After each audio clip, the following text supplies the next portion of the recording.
So Gary, another 3 points, another clean sheet, top of the league. Does Saturdays get much better than that? No, listen, very tough game. I don't think there was a lot in it. Bonnyrigg were on a really good run looking back since they sort of turned a corner at the tail end of last season. So coming into today, they've only lost 3 of the last 17 games, which is a great record in any league. So they knew it was going to be tough. They've started the season well, and we knew that it was probably going to be a different type of game than we've been used to. But I thought the players were excellent. We stood up to what we had to stand up to in terms of battling and the physicality side of it. We didn't play as much good football, I would say, as we normally have. But as I said to the players, if you want to try and be successful, you've got to find different ways to win. And I thought we'd done that today. I'm also acknowledged that maybe the 2 big decisions, was it a corner that we scored from? I'm not sure until I see it back. Was it a penalty in the last minute? We can't tell from where we're standing, so maybe both decisions went in our way, but just really delighted with the players, their attitude, their application. I think the acknowledgement they got for the fans at the end show that the fans know how hard they're working for the club, you know, and there's a real togetherness and a real desire not to concede goals, and that starts at the very front and works its way back. So yeah, all in all, when you're playing the team that's above you in the table and you win and you end up top of the table, you've got to be happy. So you just mentioned there the defensive record. So we've played 14 45-minute halves so far in the league this season. We've only conceded in 1 of them.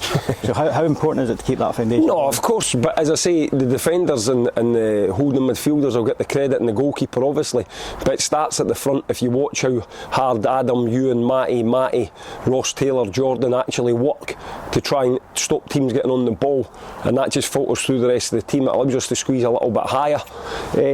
So far it's been excellent. You know, I'm just reluctant to get carried away. You know, I'm as happy I can enjoy my Saturday night, but only 7 games into the season, you know, so it's up to me and Brown to make sure that the players keep their feet in the ground, that we keep doing the ugly side of the game well, because I always believe in this team that if we do the ugly side of the game well, there's a lot of technical ability in the team that can hurt teams. Yep, and you mentioned Ross Taylor there. Is there any update on his injury? Yeah, he's away to hospital just now. He's fell on his shoulder, so he's away to see if he's just to see really the extent of the damage. Kinley had a little bang in his foot as well that's causing him real pain, so although he was on the bench, he wasn't really available today, Kinley, as well. So it may be, you know, we were actively adding to add at least 1 player into the squad.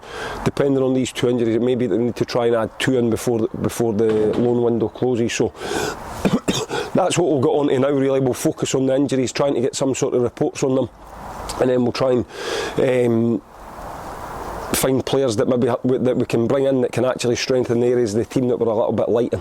Yep, perfect. And then on to next week, top v bottoms. We welcome Clyde Tocqueville. What can we expect from that? Listen, it'll be a difficult game. I think I said this previously in one of my interviews. I expected the team to win the league maybe on the lowest points for a number of years, and the teams getting in the playoffs with the lowest points, because I think every team on their day can hurt their opposition. Obviously Clyde have got a victory today. I've seen that they've brought in 2 or 3 players over the last couple of weeks, so when you get new players in, it gives everybody a lift. They'll obviously be they'll be high in confidence after winning a game today that they'll probably have viewed as a must-win against Elgin, who are down near the bottom with them.